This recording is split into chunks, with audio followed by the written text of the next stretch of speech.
Hey everybody, I'm Jared Zimmer, the director of the Word on Fire Institute, and I am here with John Allen Jr. and of course Bishop Barron at the Los Angeles Religious Education Congress. And John, Bishop Barron, it's good to be with you. Great to be with you, Jared. All right, thanks, Jared. Yeah, we're going to have a conversation today about a lot of different things, but I thought maybe to start off, we talk about, of course, this book right here, To Light a Fire on the Earth. This is actually one of our bigger selling books here that we've got here at the booth, and I thought maybe we'd go into a little bit. Glad to hear it. My pension fund thanks you. That's great. My wife thanks you. Our pug thanks you. Praise God, that's awesome. Good news. Yeah, so I thought maybe we'd go into a little bit about the origin of the book, where it came from, what was the idea behind it, and then maybe get into some of the ideas in it. So where did it come from? What was the idea behind it? My memories of Gary Jansen from Random House first proposed the idea. It was now at Loyola. That's right, in Chicago. And I remember saying, I don't think John Allen would be interested in talking to me, would he? I really meant that. And he goes, I think he might. I'll reach out to him. And then I heard that, yes, he was interested. And so that's how the book started. See, the hilarious thing was, for me, it was the exact opposite. You know, Gary contacts me out of the blue one day and says, would you be interested in doing a book with Bob Barron? To which my answer was, well, obviously yes, but I can't imagine that he would want me to do it. That's wonderful. So what was the kind of idea of what you wanted to accomplish with the book? Well, at one level, I was being hired to try to tell the Barron / Word on Fire story. So I wanted to respect the nature of that story. But, I guess what I always try to do in these kinds of situations is I want to tell a story. Reporting facts, reporting data, reporting ideas, that is all very important. Sure. Right? Yeah.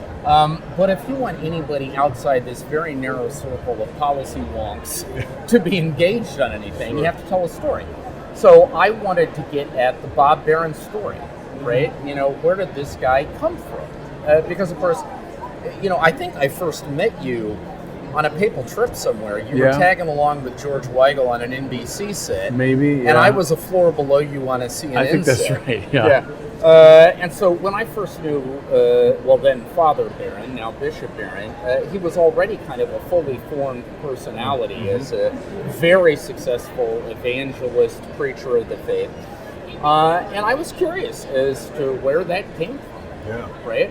And I figured if I was curious, probably other people would be curious too. So that was the genesis of it.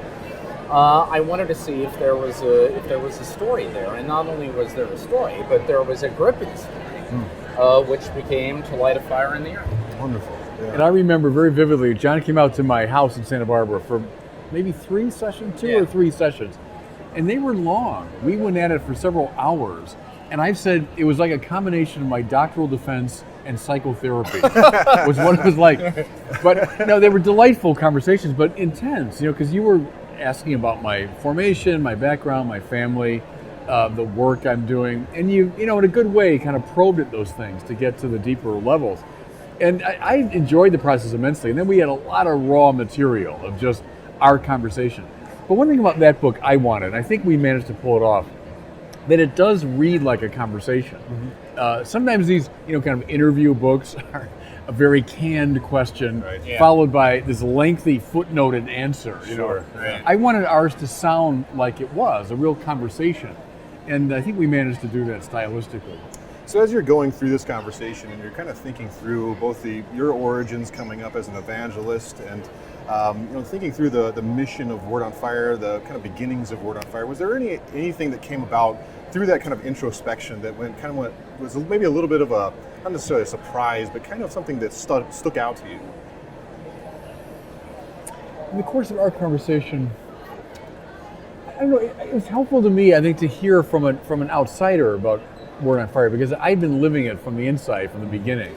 And I think just to see it as the combination of sort of academic, evangelical, media meets the academic, etc. To hear John's take on that was helpful, and to hear his questions from that angle.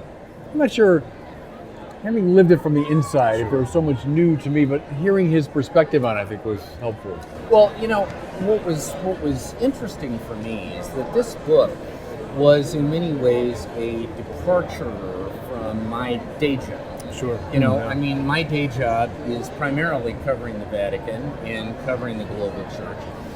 And, you know, all of a sudden I wasn't talking to a very intelligent, articulate person about the latest Vatican scandal or whatever. But we were talking about perennial things, right? You know, prayer, beauty, truth, right? And of course, that is the heart of the matter, right? Yeah. That's what this whole thing is about. It's just, there's very little in my day-to-day work that actually gives me space to talk about that. And I remember telling somebody at the time that we were doing these conversations that I know I'm getting paid to do this, but this really feels like a kind of retreat. Like, you know, I'm sitting at the foot of a guy who has thought long and who has a fairly active mind and who has thought long and hard about these perennial, the kinds of things that I rarely have a chance to sink my teeth into. And so from that point of view, it was a great privilege. And it was also a reminder that all of the stuff that I do is really just prolegomena. You know, it's like an antipasto to the main course, right? And this was a master chef delivering the main course. The fettuccine Alfredo was right here. No, the fettuccine amatriciana. That's your favorite. Or some spaghetti, your whichever. So one thing that you had just mentioned that is, I think, a big part of the growth of Word on Fire, the growth of Bishop Barron's mission, is this idea of the way of beauty. You know, why has that been such a core principle for you? Yeah, you know, it's funny, when I was at the Ad Limina, I'll be the ultimate name dropper here, when I was talking to the Pope at the Ad Limina, we had a chance to ask him questions. And so, rather nervously, I asked him about the way of beauty, because I said it features very prominently in your own work, and I mentioned Balthazar, who'd be a common influence on both Pope Francis and me. So that's been on my mind for a long time.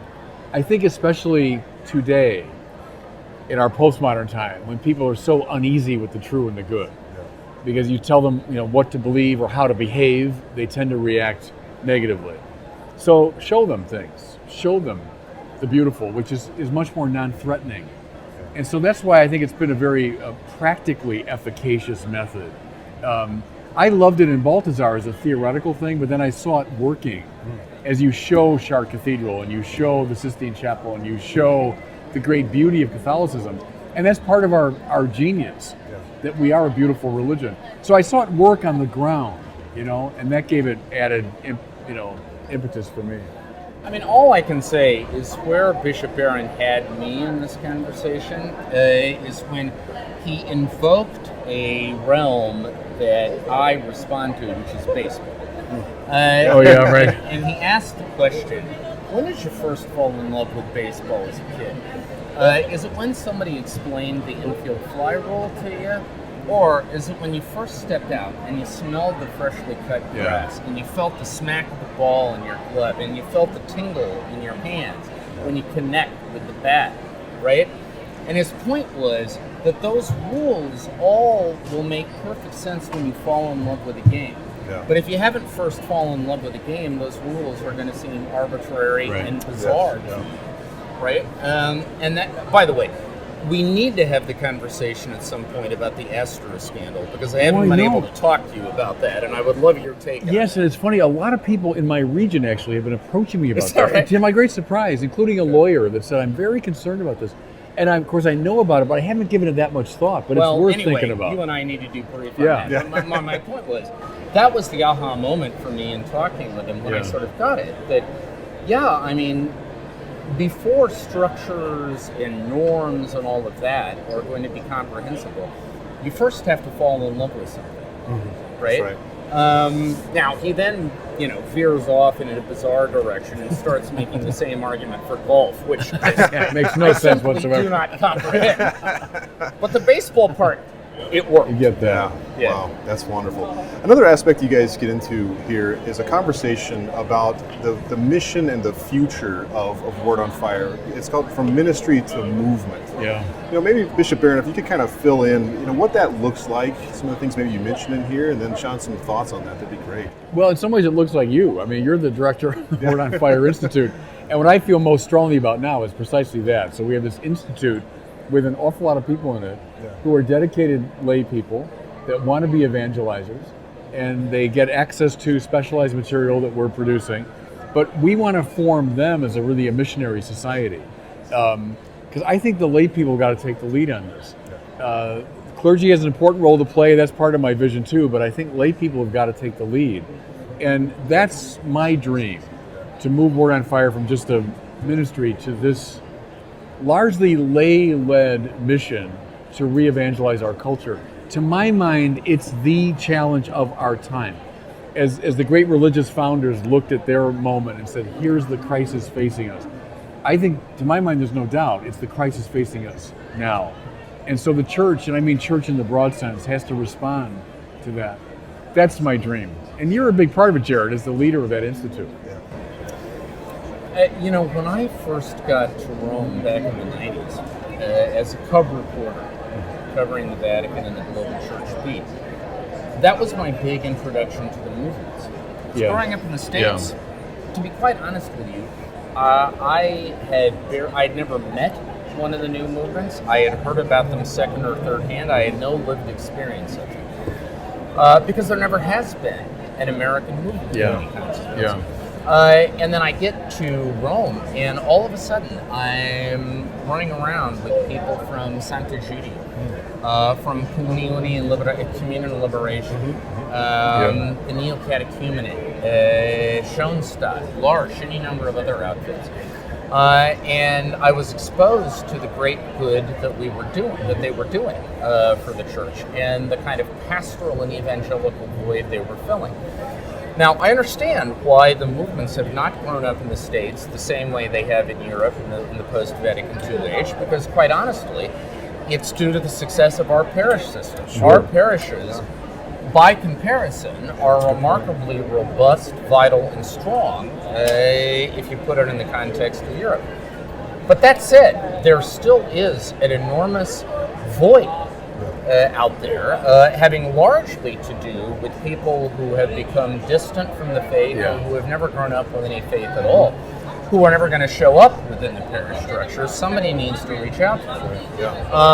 And so I got very excited about the idea of there being a kind of American analog to some of the amazing things I had seen happening in Europe and in other parts of the Catholic world. I told Bishop Barron at one point he could be the Luigi Giussani of the United States, who was the founder of Communion and Liberazione. Which, I mean, the comparison isn't exact, obviously, but nevertheless, I do think that there is a remarkable opportunity there, and I don't see anything else of the Catholic landscape in America that has the opportunity to fill that in the way that Word on Fire does. In fact, I think Bishop probably got a little annoyed during the course of our conversations because I kept returning to this, suggesting that he wasn't doing enough and should be far more aggressive about this. And really needed to step up because history and providence were beckoning him. But of course, he does have a few other things on his plate too. But to be honest with you, that did have an impact on me in our conversation, and I think the Institute, it sort of accelerated a bit in the wake of that. And I agree with you. I'm not getting any younger, and if we want to start something, we got to do it, and we have indeed. But we'll see. But I agree with you about providence. I think there is something right now. My old mentor, Cardinal George, always said that where are the movements? Where are the movements? Because in times of crisis, the movements arise in the church. So I take that very seriously. Yeah. And what about the Word on Fire movement so we're talking about this rise of disaffiliation, in a future right now we're a digital platform where we're providing these specialized courses in theology, philosophy, sociology, you name it, anything available that we can give to people to help them to be the best evangelists. But one of the next big moves we want to start doing is actually creating communities themselves, people that come together. What might that look like? What would be your kind of dream of my dream is to instantiate and incarnate these communities on the ground. So we're starting, and I think properly, online. That's where people are. And we're able to gather a lot of folks around the country. But now that's your research, where they are. Yeah. And we can say, okay, people in this part of Texas, can you get together at this parish at this time? And then next step would be Word on Fire centers. I want to establish them around the country, maybe eventually around the world, in the major cities. So a place where you'd gather for liturgy, for instruction, for mutual support.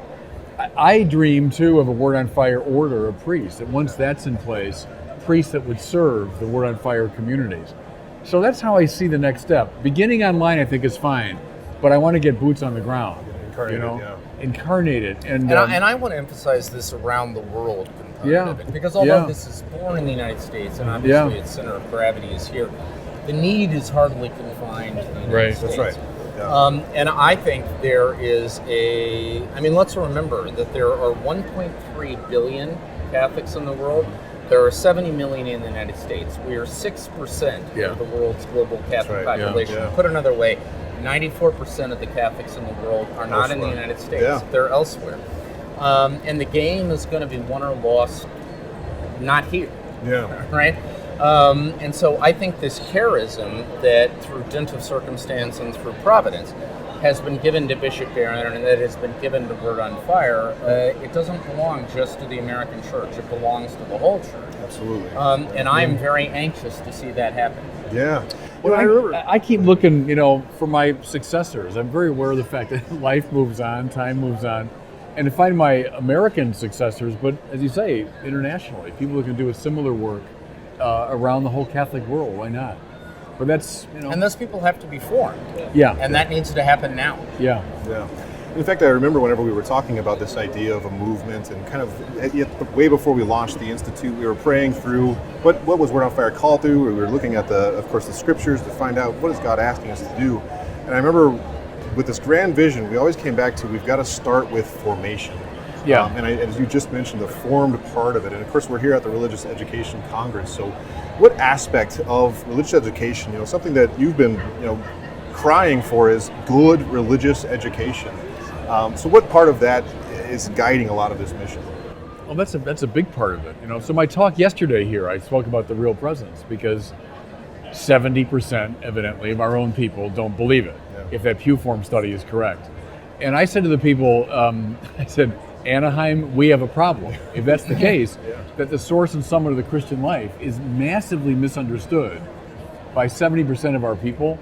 So I've been beating that drum for a long time, picking up our game in terms of religious education, instruction, catechesis, the life of the mind. But I also said, I think another reason why belief in the real presence has fallen away is the falling away of practices that surround it. I'm a postmodern, and we put a great stress on practices when it comes to life.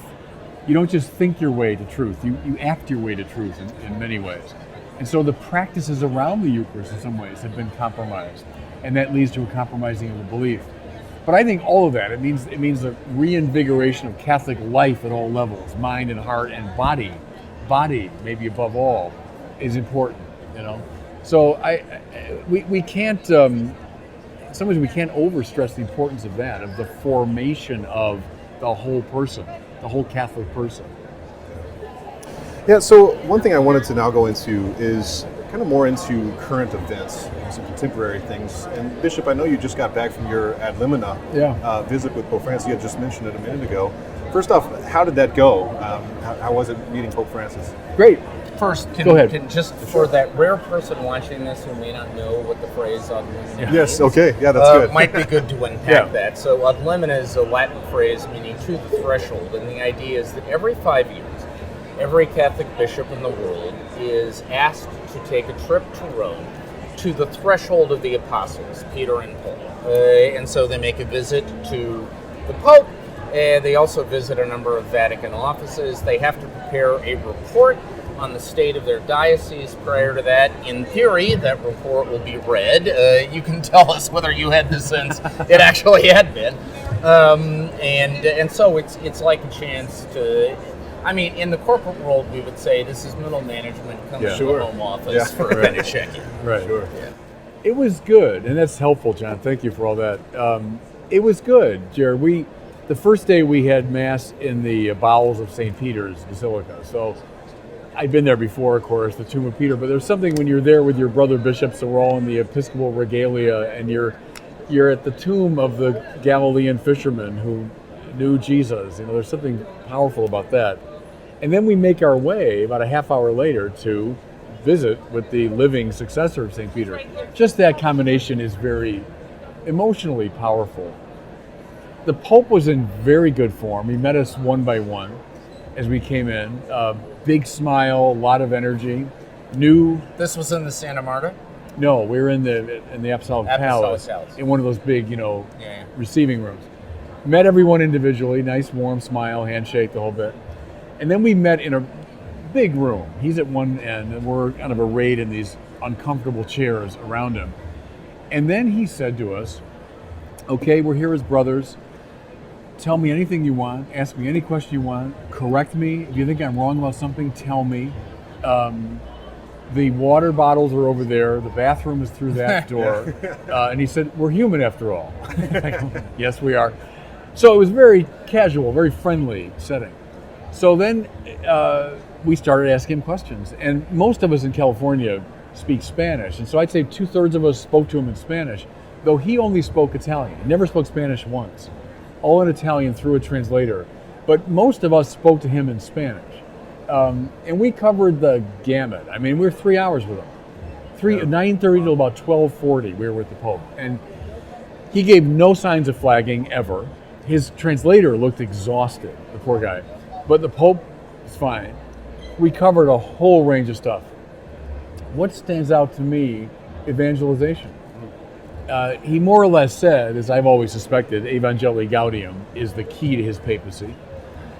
He said, tongue-in-cheek, he goes, it's largely plagiarized, from the Papacy document of 2007 and from Evangelii Nunciandi of Paul VI. Right. But his point, I think, being, it's in continuity with those great texts about the new evangelization.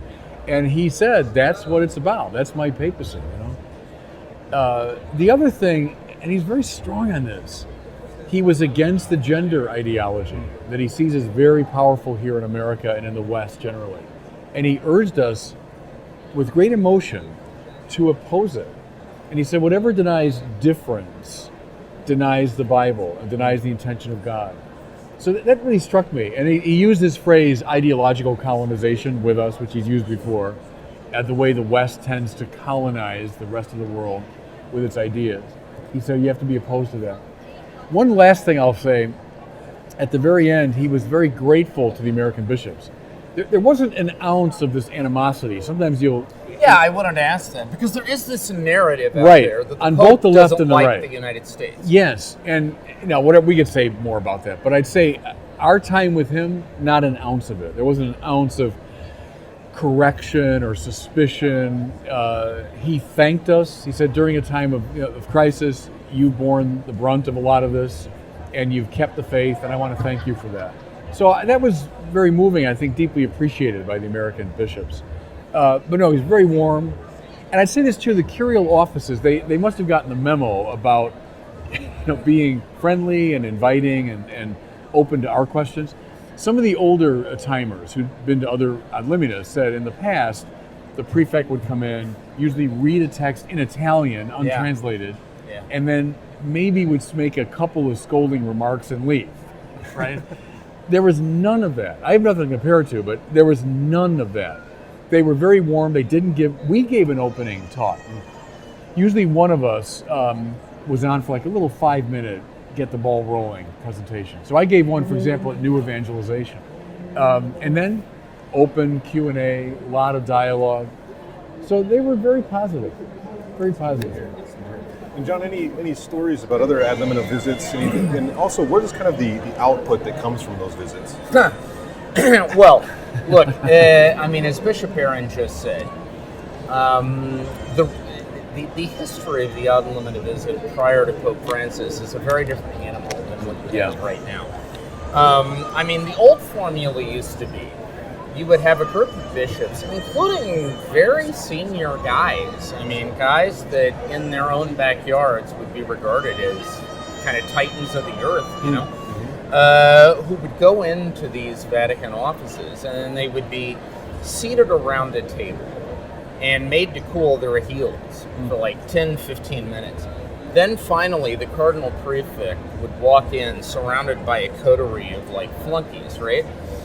He would get up, read a 40-minute speech in Italian, And, as the bishop said, usually at the end, throw in a couple of things that these guys were doing wrong, and then leave. Yeah. And that was the whole experience, right?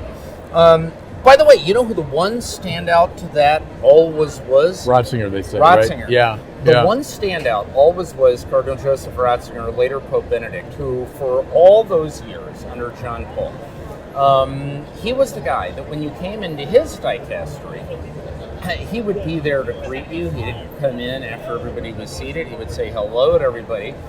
He would always have notes, and he would have some things to say, but because he actually read the reports. Yeah. But he would save that to the end, and he would say, I want to hear from everybody first, beginning with the most junior bishop in the room. We used to have a bet in the Vatican press corps. If we could ever find a bishop from any place on earth who finished their ad limina without saying that Joseph Ratzinger was their best meeting, Wow. then we would buy that guy dinner. None of us ever had Yeah. to pay off I've for always like heard more that. than 20 years. I've always heard that. Right? Which is, I think, part of the reason he got elected so easily Yeah. in 2005, right? He was Because well known and well the public liked. image was Joseph Ratzinger was like Darth Vader, The Rottweiler. right? Yeah, right. The Herr Panzer Cardinal. Right. But people would actually, and I'm talking, I heard this from bishops who were certainly not in lockstep with Right, Joseph ideologically. Ratzinger on theology and Yeah. politics, right? Today it's a different experience, right? The message clearly has gone out under Pope Francis that these meetings are supposed to be informal. They are supposed to be dialogic. Yeah. And he has tried to appoint curial prefects who are comfortable with that model of things. So I think everybody would say it's a better experience. Now, you asked what comes out of it. Yeah. That's an entirely different question, right? I'm not sure anything. I'm not sure you could point your finger and say, aha, this appointment or this policy decision or this document directly resulted from an unlimited visit. But I do think there is a morale effect that is real. Bishops at least have the sense that they are being heard. Yeah. And that's important. You can't gainsay, how important that is. Further, I also think there is a sense, gradually there's a turning of the wheels going on in terms of how the Vatican understands its role. And this is very much at the heart of the reform Pope Francis wants to promote. Historically, the Vatican has seen its role as governing. Mm-hmm. And that, of course, they are ultimately the last instance of governance. You can't take that away. But what Francis wants to inject in all of that is an equal sense that their role is also service. Yeah. They are there to make the life of a diocesan bishop easier. Yeah. And I think that is gradually gaining some traction. It is a novel concept. Its application is uneven. Yeah. But nevertheless, it's important. That seems like it's consistently Pope Francis's modus operandi, right? That he is about the individual, wanting to hear from the individual and come together as brothers and always consider yourself a servant. I take him at his word, and I think he showed it at the ad limina by spending so much time with us and listening with great attentiveness and responding carefully to the questions. So I take him at his word, and I think the curial officials are imitating his style for sure. When you also just got back from, not too long ago, from Rome as well for the Youth Synod. So maybe share a little bit about your experience with that and tell us kind of how that went. Well, that was a very interesting experience, the Youth Synod. I enjoyed it. It was a lot of work. I was elected the relatore of our group, the small language group, and that means the guy that has all the work. The relatore has to take all the notes from the conversation and then spend all day Sunday, the one day off we had, Sunday, basically compiling all that to give a report to the Synod. The good news about that was it keeps your head in the game. So it's like keeping score at a baseball game. I was following all the conversations of our small group. So it was a lot of work. It was a very good introduction to the international church. That was a marvelous thing about it. I just wrote a little piece about synodality, because at the very end of that synod, we had never talked about synodality as such. We talked about young people, about media, about evangelization, all this business. But in one of the preliminary texts, so not the final text, but a preliminary text, meant to kind of sum up where we were, most of it was fine, but then there were about 4 pages on synodality. And a number of us felt, well, it didn't really reflect what we had talked about. We didn't debate the issue at all. And then secondly, we thought the language was a little bit too loose, that it sounded as though the church is becoming a freewheeling democracy, right? So there were a number of us that raised objections to that language. We were countered by a fairly weighty cardinal at the synod, and then there was applause after he spoke, and then we moved on. And I remember thinking, well, okay, you win some, you lose some. We tried. Well, I think a long story short, when the German bishops gathered, last summer, under the aegis of synodality and the synodal way, and began to propose, seemed to me, pretty major changes when it comes to the church's understanding of marriage, the sexual act, ordination, etc. I must confess, a lot of those concerns came back to my mind. That's what we were worried about, Well, at the ad limina visit, the issue came up with the Pope, synodality. And the Pope was very clear and very strong. He said, now remember, brothers, a synod is not a parliament. A synod is not a democracy. I thought, okay, good. He said, the protagonist at a synod is the Holy Spirit. And what struck me was, in a democratic polity, the protagonist in a way is the will of the people, right? And the politicians are there to discern as best they can the will of the people. And the Pope was telling us, that's not a synod. It's not discerning the will of the people, it's discerning the will of the Holy Spirit. I just thought it was a very interesting, clarifying thing.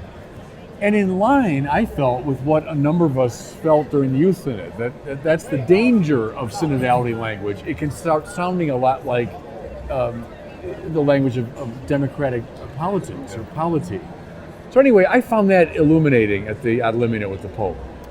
You got lucky because you drew by far the least controversial of Francis's synods. I mean, you could have had one of the two in the family or the one in the Amazon with the Pachamama and all of that. Oh yeah, I miss Pachamama. And you would have been dealing with that ad infinitum. Yeah. Look, here's the thing. I want to pick up on something the bishop just said, because I have, for my sins, I think I've now covered 14 synods of bishops. Is that right? Over the course of my career. Yeah.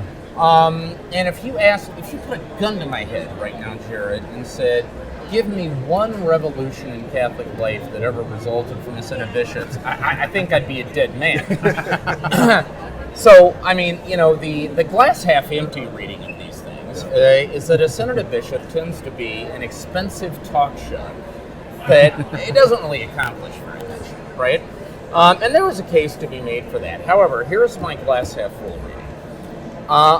Having covered the Catholic Church for more than 20 years, I can tell a definite difference between an American bishop who at one stage in his life has taken part in a synod of bishops and an American bishop who hasn't. And you want to know what the difference is? The bishop who has been in a synod has a much more instinctive understanding of the global character of the Catholic Church than one who hasn't. A bishop who has been in a synod will know that an issue may play one way in Los Angeles, but it's not going to necessarily play the same way in Beirut or in Beijing, right? Or in Islamabad, right? That it is a staggeringly complicated global family of faith out there. And that part of the price of admission of what it means to be a Catholic is to think in a global key about the church. I often say that in the 21st century, when you look at the trend lines, our growth is not in the West. Right. Our growth is above all in sub-Saharan Africa and other parts of the developing world. By the middle of this century, 3/4 of every Catholic man, woman, and child alive will be outside the West. There are only two options on the menu. You either think globally or you think dysfunctionally. Right? Those are only two choices. And a synod inculcates a global perspective in a way like nothing else I've seen. And so, to me, the particular conclusions of a synod of bishops, while interesting from a keeping score point of view, ultimately don't translate to very much because a synod is an advisory body at best anyway. I mean, it's always up to the Pope to decide what to do, right? So, I mean, the synod for the Amazon, if you want to know whether we are or are not going to expand the use of married priests in the Amazon, what the synod had to say is interesting. It's the Pope's thinking about it that ultimately matters, right? But if you focus on the process rather than the journey, rather than the destination, I think there is a sense of the global realities of the faith that cannot be gotten across in any other way that makes these things uniquely valuable. It's really, really Well, helpful. I'll give you a good example of that. I completely agree with you. Most of us at the Synod didn't particularly like the general sessions. We're all in that sort of cramped synodal hall in our cassocks. And I said it's like being in the worst middle seat in the worst economy section. Yeah. So, and then listening to people give speeches. I mean, you're interested for a little while, but that gets tiresome.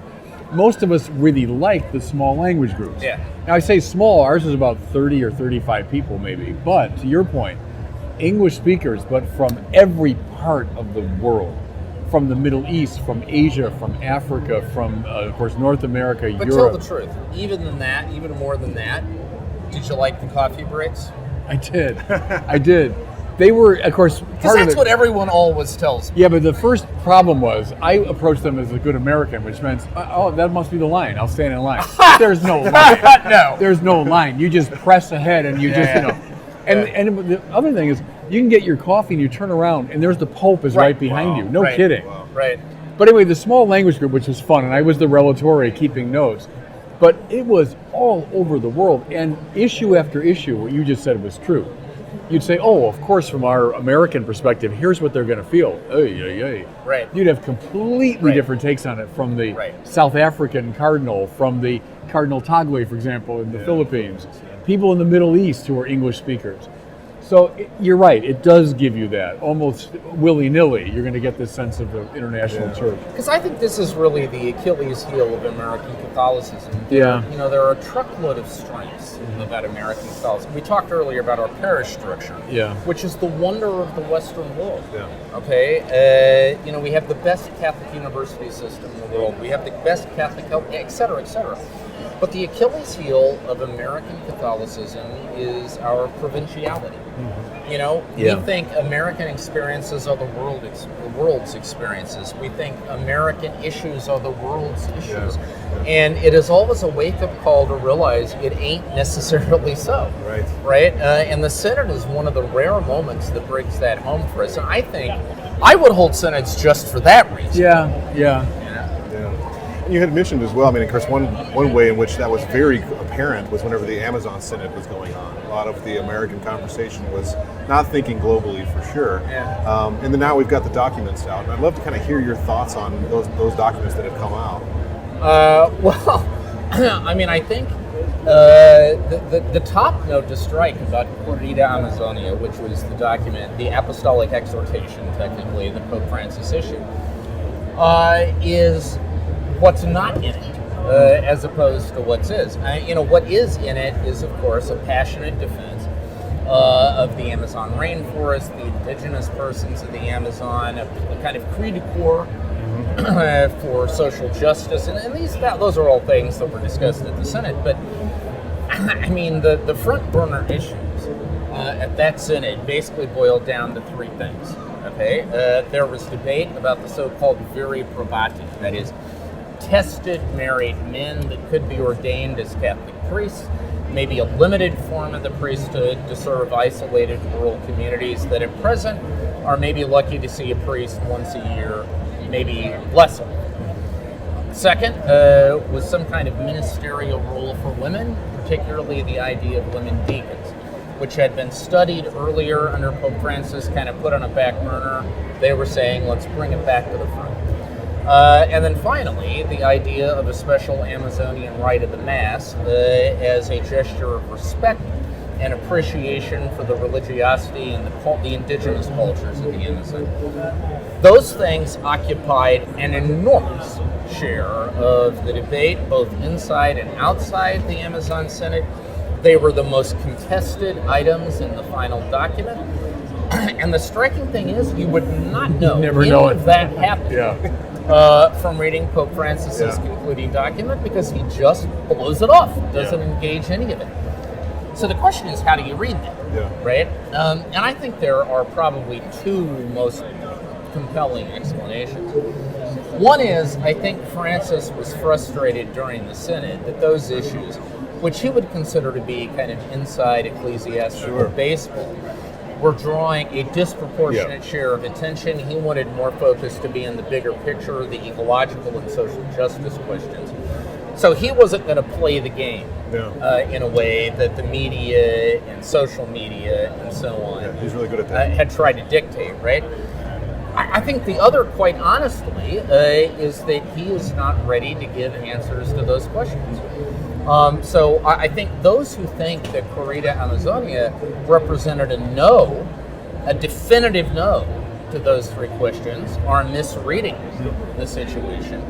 And there are those who want to spin it that way, obviously, but I think this was instead the Pope neither opening the door further nor slamming it shut, simply leaving it where he found it at the conclusion of the Synod. I mean, that's why I described it as kind of the Pope decided to punt.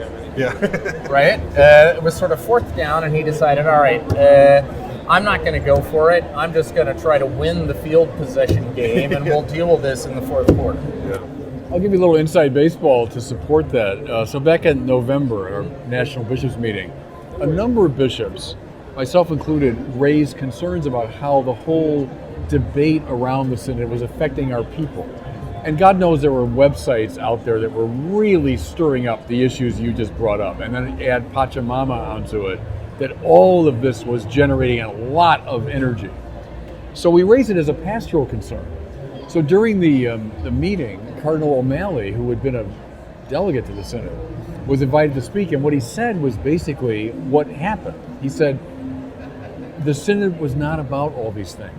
This was not our focus. It was somewhere else. So when the letter came out from the Pope, I remembered Cardinal O'Malley's talk to us, kind of saying, look, a lot of the energy generated was not ad rem, as we'd say. Although, with all due respect to Cardinal Sean O'Malley, and I think the world, I mean, among other things, he's a Capuchin, and the Capuchins are my boys. But those issues were debated inside the Synod. I mean, well, I think he wouldn't deny that, but I think that they were at the center of the preoccupation with Synod. He was suggesting that really was an exaggerated way to read it. Well, I think that's fair to say. Although, on the other hand, it is also worth noting that, for instance, the paragraph in the final document concerning the Viri Probati did attract the largest number of non placets, that is, no votes, of any item in the Synod. There was an active debate. And in that sense, I think people were a little blindsided that the Pope chose not to address it in this forum. But I just think, analytically, it is a mistake to think that because he didn't address it here, he's never going to address it anywhere. I think, as always with Pope Francis, the sagest course is to wait and see. Yeah. All right. Well, one thing I also wanted to get into as well, and of course, in the past couple of months, of course, we've brought John on as our fellow of church and media, and you're providing a wonderful service to all of our institute members. And so, one thing I wanted to talk about is, the reason behind that is a desire and a need for clarity with these type of topics, the synods and the things going on inside the church. As evangelists, why is that clarity so important? Oh gosh, I mean, I think you're entitled to your own opinion, as they say, but not to your own facts. I mean, so when you're having a good debate, to know what the facts on the ground really are, that's essential. Otherwise, we are just kind of trading disincarnate opinions. So I think having a basis in good reporting to know what's really in fact the case, that's super important before we start opining and drawing out the meaning of things. So I see that the importance of Catholic journalism and really responsible Catholic journalism is indispensable for the Church's propagation of its own message. Otherwise, it can devolve into a real ideology. And there's plenty of that, God knows, online, which is counterproductive to real evangelization. So no, I think that's, I see part of John's role is to provide that kind of foundation. I used the word prolegomena earlier. I've always thought that what I do is, in a sense, prolegomena to what Bishop Barron does. I mean, it's like I'm his warm-up act, in a way, because here's the thing. Bishop Barron wants to evangelize. Now, what are the primary roadblocks to evangelization out there? And they are, of course, multiple. But one of them is that a lot of people out there carry around in their heads a truckload of misconceptions and misinformation about the Catholic Church that is sort of based on sloppy reporting. And so before he can do what he does, somebody has to establish a baseline of facts, because otherwise he's always going to be playing defense. If somebody walks into a room thinking the Catholic Church has never done one single thing to try to combat clerical sexual abuse, then he's going to spend 45 minutes of an hour trying to disabuse them of that notion, right? Now, God knows there is an enormous amount of unfinished business, but it is not as if the Catholic Church is not taking enormous responsibility. Or, Vatican finances. I mean, there are a lot of people walk around thinking the Vatican is just reeking of money. Would be surprised to learn that its budget is actually 3.5 times smaller than the University of Notre Dame, right? Stuff like that, right? And so I think what we do on our best days is try to provide people with reasonably accurate, reasonably fair tools for thinking about the light and shadows in the Catholic world, so that somebody who wants to do evangelization can step in and not have to spend all of their time clearing away intellectual debris. Right? Yeah, that's helpful. Put it. Yeah, and then one last thing that we wanted to talk about as well is particularly when it comes to the Institute, what we're trying to go really into is this issue of a rise of disaffiliation. And now there's tons we could talk about with that. But something that particularly whenever we talk about church and media aspects of it, I think that when it comes to reaching the unaffiliated, a lot of times they come into the Catholic Church maybe through social media or these other outlets. And so clarity in that world as well, is people talking about these things with a very clear understanding of the facts and not these ideological camps and all this, it provides a much better path into the church rather than coming in ready to fight. They're ready to listen, right? They're ready to listen to what we have to say. And so I guess last thing would be that we're here at the Religious Education Congress. We've only got about 5 minutes left. And so I'd love to hear both of your kind of last thoughts on people that are out there catechizing, out there evangelizing. What kind of advice or maybe a go get them what you give them? Well, I would say do it with great intelligence, use the beauty of the church, do it with great confidence. If we're just always wringing our hands about things, we're not going to be very compelling evangelizers. But also I would say, as you suggest, Jared, use this extraordinary tool we've been given, which is the new media. I said that over and over again at the Youth Synod, because I felt a lot of our conversation was still too old-fashioned. It was too kind of parish-based, bring people to parish programs. What do we do at the parish level to get... But I stood up to say, they're not coming to our parishes. The people that we're targeting, the unaffiliated, at least in the West, are not coming to our parishes. But at precisely this moment, we've been given by God's grace, I think, a tool to reach them. Namely these media that can reach out into the world where young people are. And so I've urged bishops now over and over again, get your best people, both clerical and lay, and send them into that arena. Get your best young priests, smart, knows theology, spirituality, and get them tied to a computer. Get your best lay people and put money and time and energy into the new media. Because I think that's the name of the game now. If you want to evangelize effectively. Backed up by smarts, and I've always emphasized that, backed up by the books and backed up by something to say. But now we have a tool to get out to the wider society that we didn't have 10 years ago. Even 10 years ago, we didn't have that tool. When I was a young guy, you have to go to some Catholic bookstore and find a book you're looking for. Now we have this extraordinary capacity to reach people. And we know from our Word on Fire stories, the number of people that have come into the church by stumbling upon a YouTube video, a podcast, a film, a video, whatever. So this is the moment, I would say, to evangelists. It's a great moment to do it. There's a lot of negativity in that world. I know there's a lot of negativity, but there's a tremendous opportunity. So do it. End of sermon. The lesson endeth here. Lesson endeth here. The only thing I would add to that, and of course, listen, evangelists everywhere, take your advice from Bishop Barron, not me. If you start turning to journalists for spiritual counsel, that is a short road to perdition.